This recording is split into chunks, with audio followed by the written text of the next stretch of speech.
ধর্ষণ মামলার বাদীকে কারাগারে বিয়ে করেছেন গায়ক মাইনুল আহসান নোবেল। বৃহস্পতিবার কারা কর্তৃপক্ষের তত্ত্বাবধানে কেরানীগঞ্জ কেন্দ্রীয় কারাগারের প্রধান ফটকে তাদের বিয়ের আনুষ্ঠানিকতা সম্পন্ন হয়।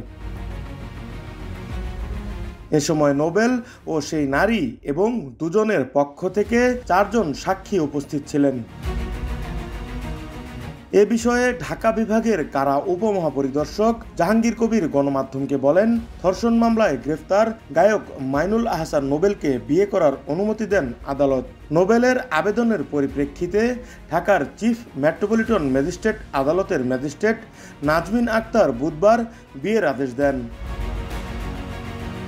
নোবেলের আইনজীবী জসিমউদ্দিন গণমাধ্যমকে বলেন, আদালতে জামিন শুনানির সময় ধর্ষণ মামলার বাদী উপস্থিত ছিলেন। এছাড়া আসামি নোবেলের পক্ষ থেকে আদালতে লিখিতভাবে বিয়ে করার জন্য অনুমতি চাওয়া হয়। বাদী ও আসামি উভয় পক্ষের সম্মতি সাপেক্ষে বিয়ের প্রয়োজনীয় ব্যবস্থা নেওয়ার জন্য কারা কর্তৃপক্ষকে নির্দেশ দেন আদালত। এর আগে গত 19 মে রাত 2টার দিকে ডেমরা স্টাফ কোয়ার্টারের বাসা থেকে নোবেলকে গ্রেফতার করে পুলিশ। এরপর তাকে কারাগারে পাঠানো হয়।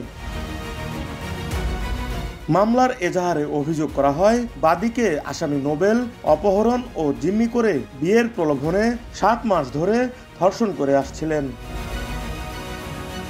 কারাগারে যাওয়ার পর ঈদের সময় সাংস্কৃতিক অনুষ্ঠানে গান পরিবেশন করেন নোবেল, যা সামাজিক যোগাযোগ মাধ্যমে ভাইরাল হয়।